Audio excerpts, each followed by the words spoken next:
the first thing I would say to you is, you never have to have a position or a title to be a leader. Leadership is influence.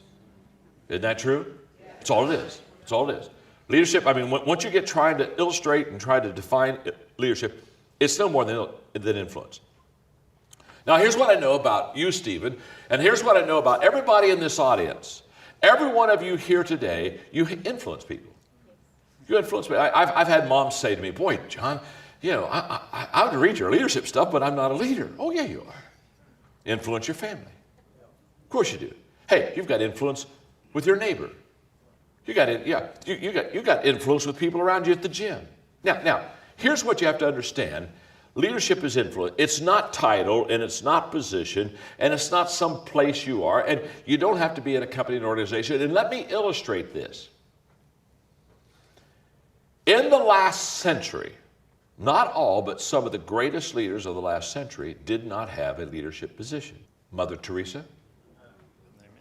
Would we not all agree that Mother Teresa and what she said and what she did had a major impact on this world?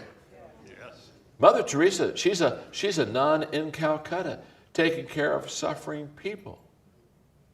Of course. Martin Luther King, he was never a senator. He was never a president. He didn't really even want to be the leader of the organization. Basically, because of his ideas and his views and his conviction, he kind of got pushed into that position. But he never had a great. I mean, there have been presidents in Washington D.C. and nobody had the impact that he had when he was in Washington D.C. And he got up there and he said, "I have a dream. No matter where I go in the world, all I got to do is look at the people and say, I have a dream." Who said it? Martin Luther King. Influence. So the first thing I would say to you is, you never have to have a position or a title to be a leader. The 360-degree leader, you know what it was all about? It was all about leading without a position. It's 360 degrees, how to influence people above you, beside you, beneath you, 360 degrees. I wrote the book because I wanted people to understand, because people will come to my leadership conferences and they take these notes and they say, "John, I love this stuff, but I'm not a leader." And I say, yes, you are a leader. Everybody's a leader. Sure, you're a leader. Take this stuff, and if you're a mom, use it with your kids. In fact, can I ask you a question? Who greater to lead than your children? That's right. Who greater to put your deposit in than your babies? You talk about a gift to the next generation. The greatest gift you and I are going to give to the next generation is the gift we give to our kids.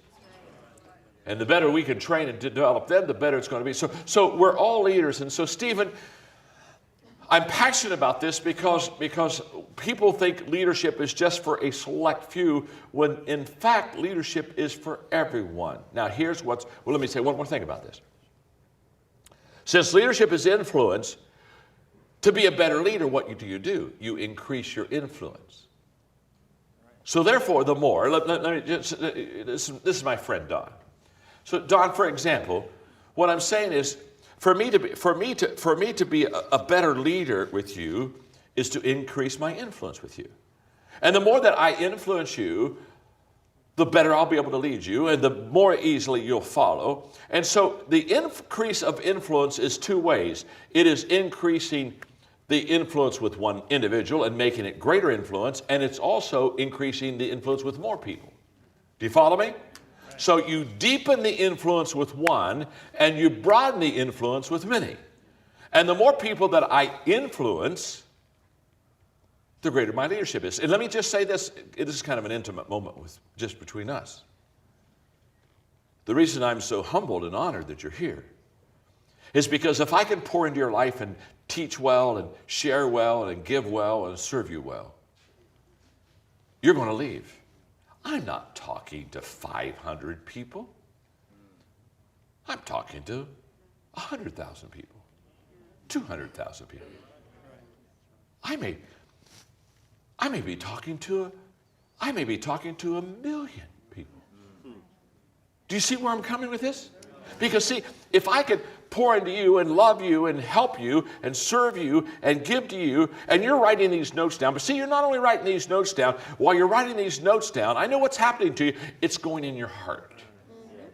You see, we're having two deposits. The paper deposit, where you write notes, and the heart deposit, where you change lives.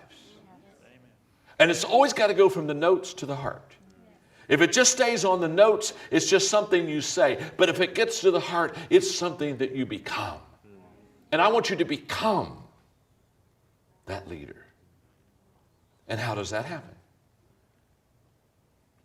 That happens by me encouraging you to influence and increase your influence in life. That's why I wrote the book. I wrote the book, Becoming a Person of Influence. The Becoming a Person of Influence, it's a leadership book. I just didn't tell people. You know, a lot of things you don't want to tell them, you just sneak up on them. Does that make sense?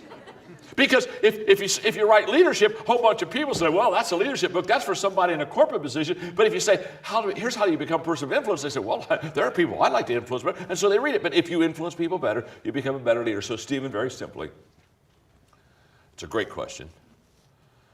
And you're my hero because it's a one-part question. And I've done my best to do the one part. You can be a leader without a position.